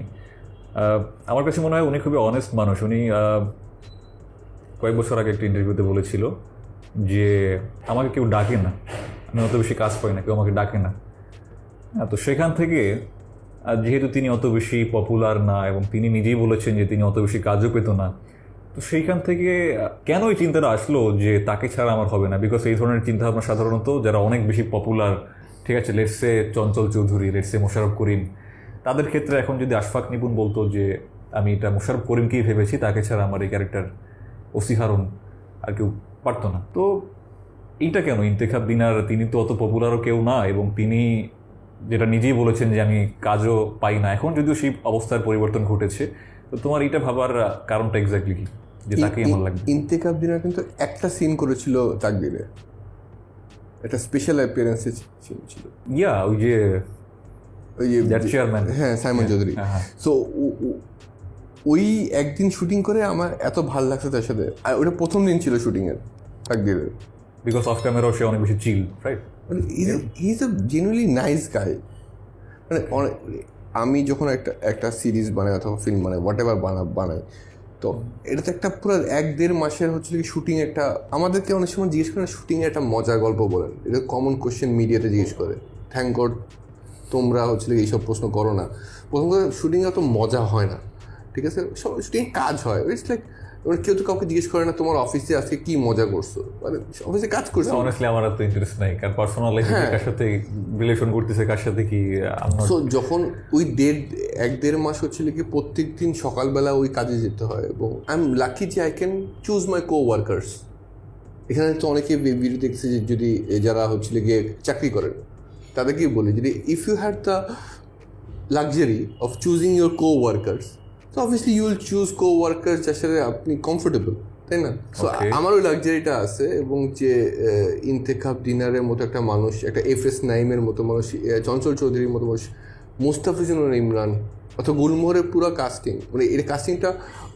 আচ্ছা, গুলমোহরের কথাই মনে পড়লো, শাশ্বত চ্যাটার্জি, তাকে কাস্টিংয়ে কি গল্পটা ছিল এবং তার সাথে কাজ করার অভিজ্ঞতাটা কিরকম ছিল? আমরা তো বুঝি নাই সে শাশ্বত চ্যাটার্জি, এবং তার আগে যেই সে সিনেমাটা করছে সেটা হচ্ছে কালকি, ইন্ডিয়ার সবচেয়ে বড় সিনেমা শুট করে এসে সে এখানে আমাদের পাশে এসে বসে আছে। এবং কালকে রিলিজ হচ্ছে, তখন যখন আমরা শুটিং করি কালকে রিলিজ টাইম, আমরা তো মনে বিশ্বাস করতে পারি না, যেহেতু ফুল চিল্ড। তাকে কাস্ট করার প্রসেসটা কি ছিল? প্রথম কথা, এই রোলটার জন্য কলকাতায় অনেককেই অফার করেছিলাম আমি। কিছু মানুষের সাথে হচ্ছে টাকা পয়সায় মিলে নেয়, কিছু মানুষের সাথে ডেটে মিলে নেয়, কিছু মানুষের সাথে বেশিরভাগ সে ডেট মিলে নেয় আর কি, কারণ তারা তো একটা পার্টিকুলার টাইমে আসতে হবে, বাংলাদেশে ট্রাভেলিং সব কিছু মিলে। শাশ্বতদা is a very good friend of Anindya Banerjee, যে চরকিতে হেড অফ কন্টেন্ট ছিলেন আগে ওই সময়, এখন তো উনি নাই। সে যোগাযোগ করে দিয়েছিল আর কি, এবং সে স্ক্রিপ্ট করে রাজি হয়ে গেছে। বাট তার তো মেইন ছিল সে বাংলাদেশে যাবে, সে বাংলাদেশে কোনো সময় আসে না। আচ্ছা, সে ওই খুশিতে যে আমি বাংলাদেশেও বাংলাদেশি ইন্ডাস্ট্রিতে একটা কাজ করবো, এইটাই হবে। তুমি যে বলছো যে গল্প যেটি হোক আমি করে ফেলবো, মানে এই এক্সপিরিয়েন্সটা আমি নিতে চাই। এই জন্যই শাশুড়ি চ্যাটার্জি কিন্তু বিভিন্ন জায়গায় কাজ করে, এই বিভিন্ন ইন্ডাস্ট্রিতে, টু গেট দ্যাট এক্সপিরিয়েন্স, বিভিন্ন কালচারাল এক্সপিরিয়েন্স। মানে that kind of person, his a traveller. তারপরে তারা টার ইন্ডাস্ট্রি সে একজন পারফর্মারও, সেটার জন্য অবশ্যই গল্প, ক্যারেক্টার, সেগুলো তো বলতেই হবে। কিন্তু মেইন তাকে আমার কাছে মনে হয়েছে তাকে অ্যাট্রাক্ট করে হচ্ছে ট্রাভেলিং, এবং বিভিন্ন ইন্ডাস্ট্রিতে যে সে কাজ করবে, সেখানকার কালচারের সাথে মিশবে, মানুষের সাথে মিশবে, এবং ওই এক্সপিরিয়েন্সটা তার জন্য বেশি ভ্যালুয়েবল আমার কাছে মনে হয়েছে। সে কোনো সময় মুখে বলে নাই আমাকে, তুমি জিজ্ঞেস করতে পারো তাকে, কিন্তু আমার কাছে মনে হচ্ছে সে বাংলাদেশে আসতে পারছে, সেটা দিয়ে সে খুশি। এবং প্রথম দিন এসেই বলছে সে ইলিশ মাছ খাবে, পদ্মার পাড়ে যাবে, পদ্মা দেখবে। রিয়েলি? হ্যাঁ, প্রথমে তো শুটিং আরো 2-3 দিন পরে ছিল আর কি, তখন কস্টিউম ট্রায়াল হচ্ছে, এগুলো হচ্ছে। তবে তো আমি সে পদ্মার পাড়ে যে, সে পদ্মার পাড়ে যে পদ্মা দেখলো রাত্রেবেলা, তাকায় আছে দেখি এই আমাদের পদ্মা সেতু, এটাও দেখলো। অ্যাজ এ পার্সন ক্যামেরার পেছনে সো হাম্বল, ভেরি হাম্বল পার্সন। গুলমোহরের একেবারে শেষের যে দৃশ্যটা, আমি অফ ক্যামেরাও তোমার সাথে কথা বলেছি, আমি গুলমোহর নিয়ে আমার একটা রিভিউ ছিল, সেখানেও আমি ওইটা বারবার প্রশংসা করেছিলাম। ওই দৃশ্যটা, ওটা কি তোমার আগেই তুমি ভিজুয়ালাইজ করেছিলে যে I am gonna do that, কোনো ডায়ালগস থাকবে না, জাস্ট সিন থাকবে, আমার ব্যাকগ্রাউন্ড মিউজিক থাকবে, পুরো যে জিনিসটা, ওটা কি তোমার আগে থাকতেই রাইটিং লেভেলে তুমি ডিসাইড করে ফেলেছিলে যে I am gonna do that, or just অন্য কারো ইনপুট ছিল, বা পরবর্তীতে কোনো কিছু চেঞ্জ করেছো? বা না, এটা এক্স্যাক্টলি এটাই এন্ডিং ছিল। এবং যেহেতু গল্পটা ছিল যে একটা মানুষ একটা বাড়িতে সুর ফিরিয়ে নিয়ে আসা, সো গল্পটা ন্যাচারাল সেন্সে সুরটা ফিরে আসবে এই বাড়িতে এবং সুরটা ছড়িয়ে যাবে পুরো বাড়িতে, এইটাই হওয়া স্বাভাবিক, এইটা ছিল। তো আর এর ভিতরে যেহেতু আমি বাকি সব ক্যারেক্টারের হচ্ছিল কালিমিনেশনটাও দেখাইতে হবে, সো এটা তখন মাঝখানে মনটাজ ঢুকে গেছে বাকি ক্যারেক্টারের রেজুলেশনগুলো। So it was well thought out. So তো যেহেতু এইটা রেজুলেশন করতে হয় বাকি ক্যারেক্টারের, আর সুর ফিরে আনতে হবে, তখন দুইটাকে ম্যাচ করলে কি সিন তৈরি হয় সেটা ওইভাবে ভাবতে হয়েছে। সাইলেন্ট ফিল্ম দেখো তুমি? হ্যাঁ, তো সাইলেন্ট ফিল্ম দেখি। ওই সিনটা দেখতে গিয়ে আমার বারবার মনে হয়েছে যে সামহাও কি তুমি কোনোভাবে সাইলেন্ট ফিল্ম থেকে ইন্সপায়ার্ড? না, ওইটা আবার অনেক বড় রিস্কও। আমি যদি একটা ফিল্ম, একটা সিরিজ 3 ঘন্টা পরে শেষ করি কিছু না বলে, এটা তো তখন চ্যালেঞ্জটার বেশি হয়ে যায়। আমি অন ক্যামেরা বলে দিচ্ছি ভাই, ওখানে যদি বিশাল ভারী ভারী ডায়লগ থাকতো, অনেক কিছু বলা হতো, ওই সিরিজটা আমার কাছে এত ভালো লাগতো না। এই চয়েসটার কারণে আমার কাছে তো বেশি ভালো লাগছে। তোমার কাছে ভালো লাগতো না হয়তো, অনেকের কাছে আগুন আউট অফ 10 হয়তো, আমার কাছে এই জন্য ভালো লাগছে। আমি যদি পুরো সিরিজ বাদও দিই, ওই যে সিকোয়েন্সটা আমি ওটা মাথা থেকে সরাতে পারতেছি না। ওখানে যদি নতুন যদি পুরো গল্পটা পুরো ঘুরে দিতাম, আমি নতুন চমক অ্যাড করে দিতাম, আর একটা ক্যামিও দিয়ে দিতাম, হয়তো আগুন আউট অফ 10 হয়ে যেত। বেশি আগুন হতো না। আমি একবার করছি এটা, বুঝছো, যে পুরোটা গল্প দেখায় মাঝখানে হচ্ছে পুরো গল্প ঘুরে দিছি। অনেক ডিরেক্টরের এই টেন্ডেন্সি আছে। কারাগারে আসছিস না? হ্যাঁ, একটা ইম্পর্টেন্ট পয়েন্ট তুমি যেহেতু তুলেছো, যে এই যে একটা এখন টেন্ডেন্সি আছে, অনেক ডিরেক্টর আমাদের বাংলাদেশে আছে, আমি নাম করতেছি না, আমরা দেখতে পাচ্ছি তাদের একটা টেন্ডেন্সি থাকে যে আমার গল্প ডিমান্ড করে কি না, এইটা ব্যাপার না, আগে ওইটা মাথায় বোঝায় থাকে যে শেষে গিয়ে দর্শককে মানে একেবারে ঘুরাই দিতে হবে, একটা ধাক্কা দিতে হবে, এই জন্য একটা টুইস্ট দিতে হবে, যা দেখছো সেটা না, এটা সামথিং এলস। দর্শকও তো অনেক সময় লাস্টে টুইস্ট না থাকলে মনে হয় যে হ্যাঁ, দর্শক এটা চায়, এটা বলতে চায় যে ফিল্মে লাস্টে জমে নেয়, মানে দর্শককে ধোকা দিতে পারলেই দর্শকও এটা চায়। এটাকে ধোকা বলে না, ধোকা is a very strong word. এখন আমাদের আমি বলতে চাচ্ছি এই সেন্সে যে আমি তোমাকে 2 ঘন্টা ধরে যেটা দেখাইছি, ইটস নট দ্যাট, ঠিক আছে, ইটস সামথিং এলস, আমি এটা বুঝাতে যাচ্ছি। দর্শক এটাতে মজা পায় এবং এই জন্য এটা বেশি করা হচ্ছে, একটা পার্টিকুলার হাই পায়। উড ইউ সে দ্যাট এটাই হচ্ছে সেই প্রোডাক্ট যেটা নিয়ে তুমি বলতেছিলে যে এখন প্রোডাক্ট বানানো হয়, প্রজেক্ট বানানো হয়, যেটা মানুষ খায়, টিক বক্সগুলা টিক করতে হয়? না, আমার মনে হয় না এটা নিজেকে নিজে কন্ট্রাডিক্ট করা যাবে না।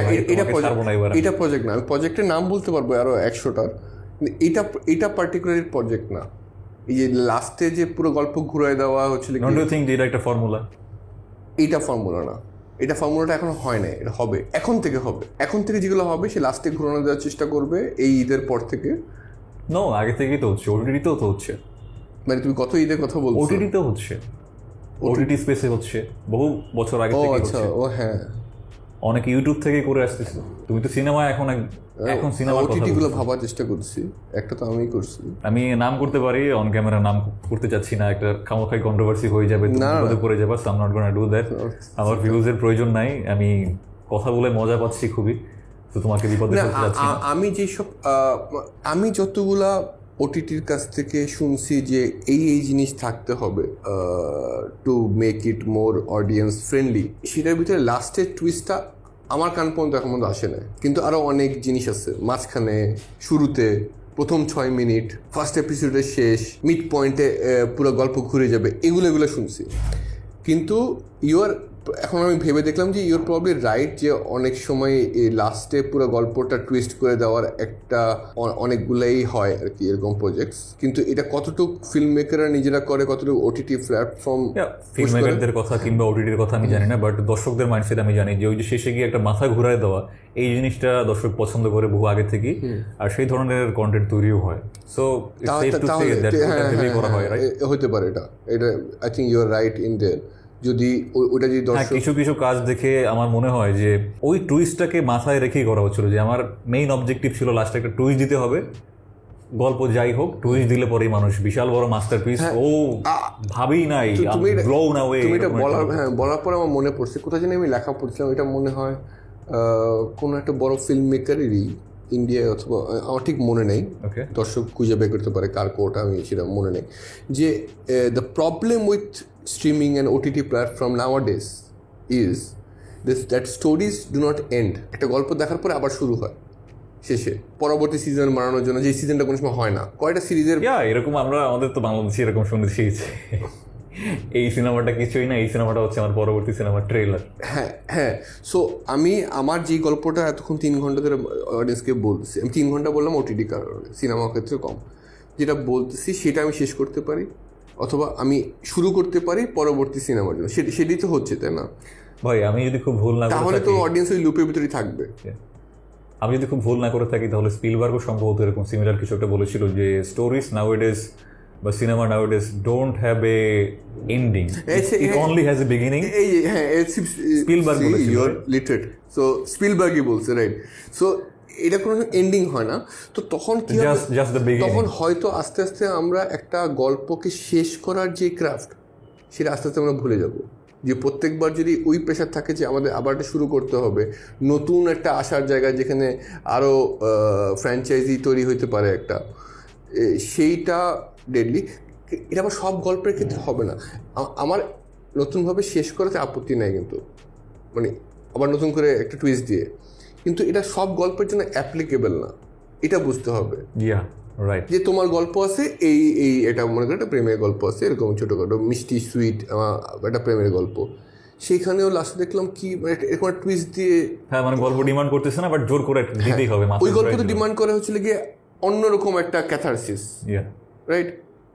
সো প্রত্যেকটা গল্প ডিটারমাইন করবে যে এটা লাস্টের মোডটা কি হবে, নাকি এটা শেষ হবে, সেটার উপরে ডিপেন্ড করে। কিন্তু এটা যদি এই ফর্মুলা কি, যে কোনো গল্পই হোক একই জিনিস আমি করব, তাই না? তো এই ফর্মুলায় পড়ে গেলে একটু বিপজ্জনক। So would you say that এই যে ব্যাপারটা হচ্ছে, অডিয়েন্স দেখতে পছন্দ করে বিধায় ফিল্ম মেকার এটা করছে, যে I have to do that, সে চিন্তা করছে না যেটা প্রয়োজন কিনা, আমার ক্রাফটটা একটু অন্যরকম হয়ে গেল কিনা। So, do you think that we as audience need to level up our game? না, আমি কোনো সময় অডিয়েন্সের আমি ফিল্ম মেকার কোনো সময় অডিয়েন্সকে আমি বলতে চাই না যে তুমি আরও শিক্ষিত হও, অথবা তুমি আরও ডাউন হও। এটা ফিল্ম মেকার হিসেবে যারা বলে, আই কন্ডেম দোজ। আমি অনেক অভিনেত্রীদেরকেও বলতে এরকম শুনেছি, আমি পার্সোনালি কেউ একজন একটা কমেন্ট বক্সে গিয়ে বলেছে যে তুমি সিনেমা তো অনেক বুঝো, তোমার মতো যদি সব অডিয়েন্স হইতো তাহলে তো অন্যরকম হইতো cinema. So do you think that কিন্তু তোমার মতো অনেক অডিয়েন্স আছে, যে বলছে তার মতো অডিয়েন্স আছে। You have to make a film, audience যদি পছন্দ করে সে ওটাকে খুঁজে বের করবে। ওকে, তাহলে যদি অডিয়েন্সের উপরে তুমি এটা চাপাতে না চাও, তাহলে কি এই দায়টা ফিল্ম মেকারদের উপরে বর্তায় যে তারা দর্শকের টেস্টটাকে ইভলভ করতে পারছে না? এখানে আরেকটা কথা আছে, ফেমাস একটা কোট আছে, যেমন জাভেদ আখতার বলছিল, এখানে অনেক ফিল্ম মেকার আছে যারা মনে করে অডিয়েন্স কম বুঝে, ওরা বোকা, আমি আমার ফিল্মটা যেটা বানাবো সেটাকে আমি ডাম ডাউন করব তাদের সেন্সিবিলিটি ম্যাচ করার জন্য। আমি ওদের চেয়ে বেশি বুঝি, তো এই সিনেমাটা সবার জন্য না, যে বটমের জন্য এইভাবে ট্রিট করে। আর কিছু ফিল্ম মেকার আছে যারা হচ্ছে মনে করে আমি আসলে বোদ্ধাদের জন্য সিনেমা বানাচ্ছি, মানে আমার চেয়েও বুদ্ধিমান তারা অডিয়েন্স। আমার সিনেমা যারা বুঝে না তাদের জন্য না, আমার সিনেমা হচ্ছে এদের জন্য। দুইটা মানুষই তার অনেস্ট ফিল্মটা বানায় না। উপরের দিকে তাকানো হচ্ছিল গলত, নিচে দিকে গলত। আমি সবসময় মনে করি অডিয়েন্স ইকুয়ালস। তুমি যে কোনো পপুলার মানে যেই সিনেমাকে তোমার এখনো মনে আছে, তুমি দেখবা তারা অডিয়েন্সকে রেসপেক্ট দিছে, যে ও ও ও ধরে রাখছে যে অডিয়েন্স বুদ্ধিমান, সে বুঝে নিবে। এবং অনেক বুঝে নেয়, যদি ইন্টারেস্টিং গল্প হয় সে ওর কি অনেক অনেক সিনেমা আছে আমি তুমি প্রথম দেখায় বুঝি না, এরকম নাই? আচ্ছা, অনেক আছে। ছোটোবেলায় আমরা দেখছি, অথবা এখনও দেখি, অনেক কিছু বুঝি না, আমরা কিন্তু বুঝে নেই। সিনেমাকে ভালোবাসি, আমরা বুঝে নেই। আমি বলতেছি অনেক কঠিন সিনেমার কথা, কিছু জিনিস আছে যে অডিয়েন্স বুঝে নিবে। সো এরকম হয়েছে আমার সাথে, অনেকবার হয়েছে। ডেভিড লিঞ্চের একটা সিনেমা আছে হোয়াট মালহালান্ড ড্রাইভ, হ্যাঁ, প্রথমবার যখন দেখেছিলাম আমি, তো ডেভিড লিঞ্চ যদি আমার গালি দিত, আল্লাহ তুই কিছু বুঝোস না, তুই এটা গাধা, তো আমার খারাপ লাগতো না? আমি কেন তার গালি শুনবো? টাকা দিয়ে দেখতেছি আমি ডেভিড লিঞ্চ সিনেমাকে, টাকা দিয়ে দেখছি? ও না, না দেখিনি David Lynch cinema. But what ever I am trying to say, যে আমি কষ্ট করে দেখতেছি, তুই আমাকে গালি দেওয়ার কে? আমার তোমার তো ভালো লাগতো না জিনিসটা। আমি যেটা আমার মনে হয় যে অনেস্ট ফিল্ম মেকার ওইটাই, যে সে অডিয়েন্সকে ইকুয়াল ধরে। আমি যেটা বুঝি, আমার ম্যাক্সিমাম আমার সেন্সিবিলিটি কি, সেই সেন্সিবিলিটি বানাতে পারি, আর তারপরে দোয়া করতে পারি যে দর্শক পছন্দ করবে। পৃথিবীর 90% সিনেমা তো ফ্লপই হয়, এবং সেটার ভিতরে 80% সিনেমা তো ফর্মুলা, যেটা হচ্ছে স্টুডিও কর্পোরেটরা ধরে রাখছে যে এটা ফর্মুলা, এটা হিট ফর্মুলা, সেরকম সিনেমাই তো হয়। তাও 90% সিনেমা ফ্লপ করে, 10% সাকসেস রেট থাকে। আর কোন প্রফেশন আছে, কোন ব্যবসা আছে, কোন এতগুলো মানুষ এত পরিশ্রম করে 10% সাকসেস রেটের জন্য? আমি আর কোনো প্রফেশন চিনি না, তাও আমরা বানা যাচ্ছি 10% সাকসেস রেটের জন্য। What I am trying to say is, এই যে ধরনের সিনেমা নিয়ে বা এই যে শেষে একটা জোর করে টুইস্ট ঢুকায় দেওয়া বা একটা ফর্মুলা, এইসব নিয়ে যদি প্রশ্ন করা হয়, আমি ড্যাম শিওর বা অনেক ক্ষেত্রে আমি শুনেছিও যে এরকম একটা উত্তর আসে যে we have to do this. মানুষ দেখতে চায়, ঠিক আছে, এই জন্য আমাদের স্যাক্রিফাইসগুলো করতে হয়, মানুষের জন্যই কম্প্রোমাইজ করতে হয়, রাইট? তো তাহলে আমার প্রশ্ন হচ্ছে যে এক্ষেত্রে দর্শকদের যে চয়েস, ঠিক আছে, এইটাকে আপ করার দায়িত্ব কাদের? এটা কি ফিল্ম মেকারদের উপরে বর্তায় না, যে do something new, offer something new? ঠিক আছে, যদি দর্শক নতুন কিছু না দেখে তাহলে তাদের ওই চয়েসটা, টেস্টটা কিভাবে পরিবর্তন হবে? এইটা হচ্ছে আমার প্রশ্ন। আমি যেটা অডিয়েন্সকে চিনি, যাদের মানে আমি যতটুকু বুঝি, পৃথিবীর সব অডিয়েন্স থেকে বাংলাদেশের অডিয়েন্স কোনো আলাদা না। এবং অডিয়েন্স যারা হচ্ছে টাকা দিয়ে দেখে, তারা প্রত্যেকবার একটা নতুন একটা এক্সপিরিয়েন্স পেতে চায়। এটা ইউনিভার্সাল। তুমি পুরনো গল্প বলতে পারো নতুনভাবে প্যাকেজ করে, সেটা কোনো রোমিও এন্ড জুলিয়েট তো অনেকবার হয়েছে, একই গল্প তো অডিয়েন্স বহু জেনারেশন পর জেনারেশন দেখতেছে, কিন্তু নতুন একটা এক্সপিরিয়েন্সে দেখতেছে। যেই কারণে টেকনোলজি আগায় যাচ্ছে আরও বেশি, ওকে এক্সপিরিয়েন্সটা ওটা বেটার করা হচ্ছে। কিন্তু কোনো অডিয়েন্স কোনো সময় আমি শুনি না বলতে, আমি একই জিনিসই দেখতে চাই। তুমি তোমার চ্যানেলে জিজ্ঞেস করো, তোমার কমেন্টে করতে বলো যে আপনারা কি একই জিনিস বারবার দেখতে চান? আমি এখানে তোমায় বেশিরভাগ 90% মানুষ বলবে যে ওর এক্সপিরিয়েন্সটা প্রত্যেকবার নতুন কিছু করছে। আমি প্রত্যেকবার এক্সপিরিয়েন্সে আমি মনে হয় দিতে পারছি, কিন্তু ফেলও করতে পারি। যেহেতু এটা নতুন এক্সপিরিয়েন্স প্রত্যেকবার দেওয়াটা কঠিন, ফেল করার চান্সেস বেশি থাকে। কোনো সময় ওয়ার্ক করবে, কোনো সময় হবে না। তো এইভাবেই ইন্ডাস্ট্রি চলে। সব সিনেমা কোনো সময় হিট হবে না, সব সিনেমা ফ্লপও হবে না। কোনো না কোনোটা কানেক্ট করবে। কোনো সিনেমা এখন ফ্লপ করবে, 10 বছর পরে যে মানুষ হচ্ছে ওটা নিয়ে কথা বলবে।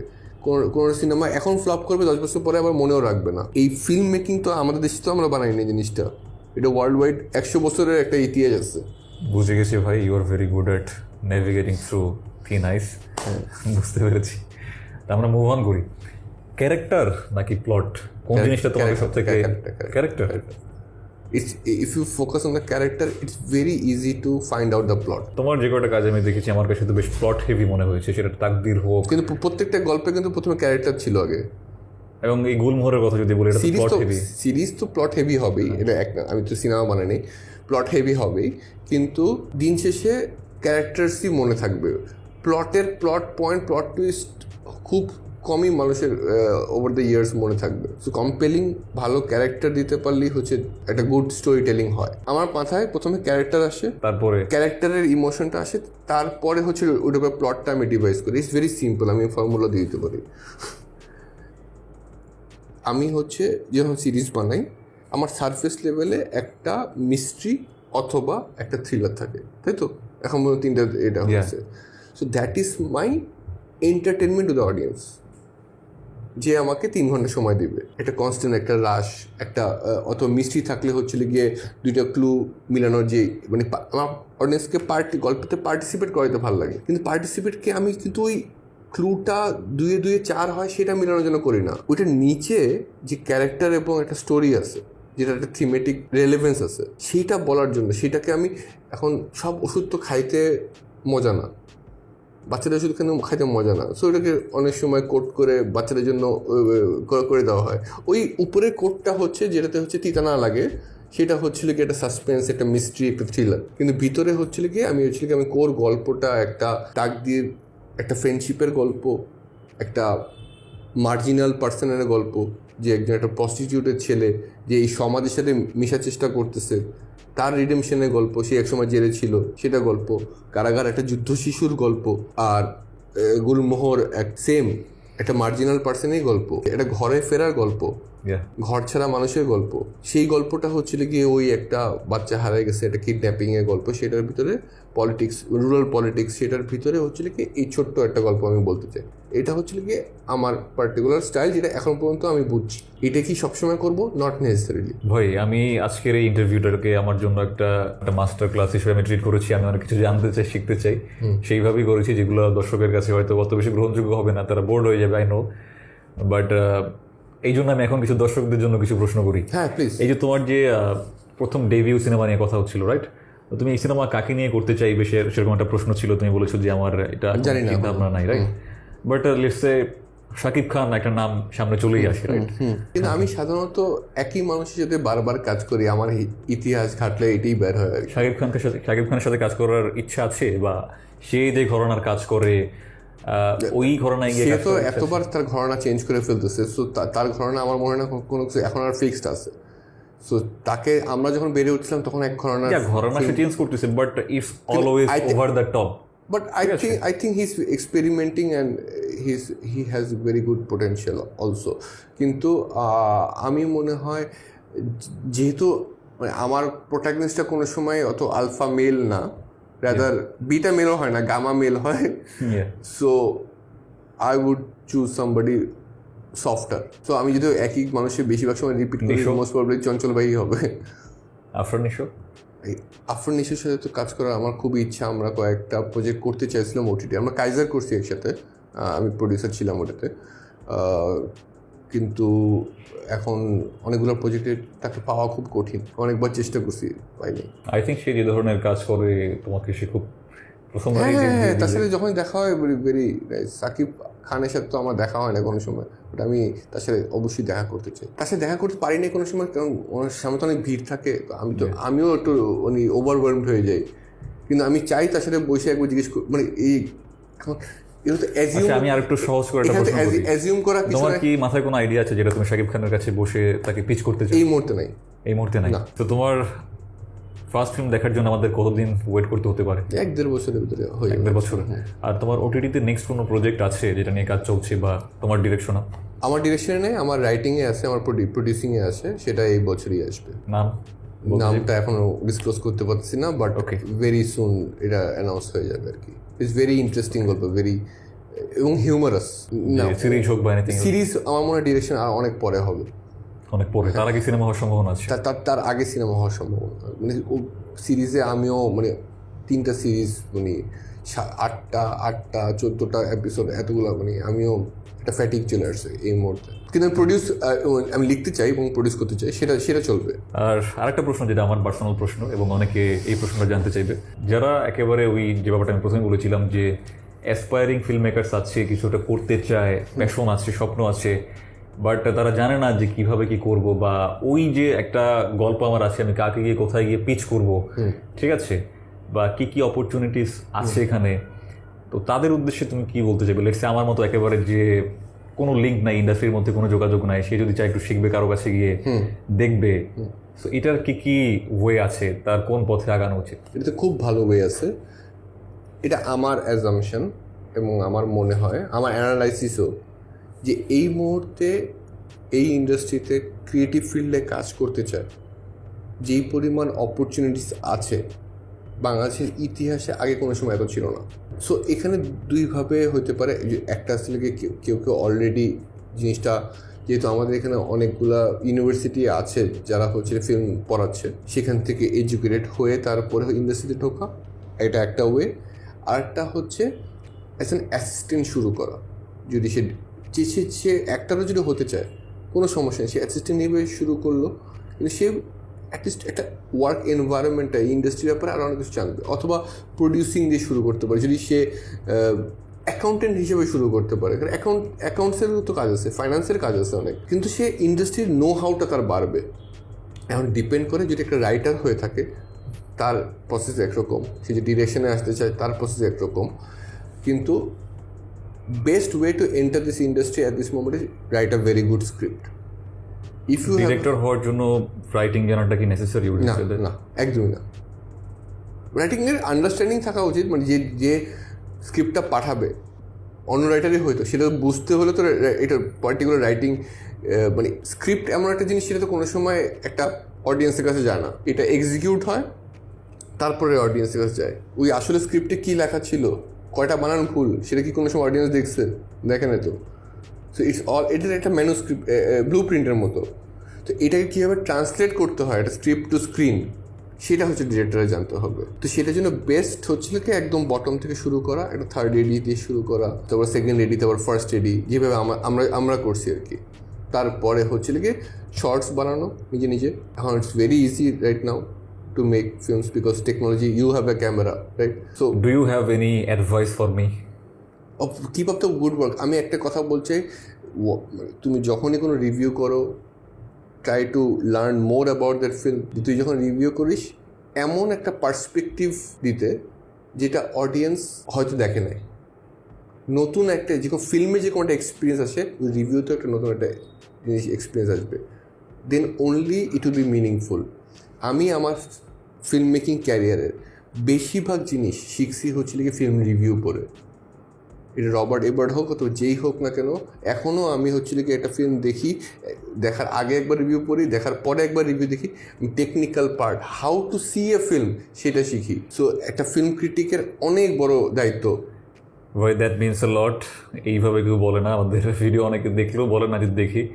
সো আরে দেখবে, এতগুলো মানুষ আছে, এতগুলো মানুষ দেখে, তোমার নিশ্চয়ই এখান থেকে একটা টেক অ্যাওয়ে আছে, তাহলে কি এমনি খামাখা কেউ বলতে চায় না, but you said that it means a lot. যদি সত্যি নাও থাকে, এখন ভালোবাসা প্রকাশ করে না দেখে কি ভালোবাসে না?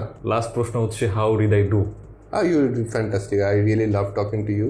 রিয়েলি? হ্যাঁ, তুমি ক্লিয়ারলি বলো, ভালো না লাগলেও বলো, আমার ভালো লাগবে খুবই। আমি এত কথা কোথাও বলি, আমার যে ইন্ডাস্ট্রি যে স্ট্যান্ডার্ড, সেটার সাথে কম্প্যারিজনে আমি কি পেরেছি কতটুকু? আমার যেরকম আমি ফিল্ম মেকার হিসাবে ইন্ডাস্ট্রি স্ট্যান্ডার্ডের সাথে কম্পেয়ার করি না নিজেকে, তুমিও করো না। বি ইউর ওন ভয়েস, তখন দেখবো যে তোমার সাথে এগ্রি করে অথবা ডিসএগ্রি করে দুজনেই তোমার সাথে দেখবে আর কি তোমার জিনিস। All the best for you. ভাই, অসংখ্য ধন্যবাদ।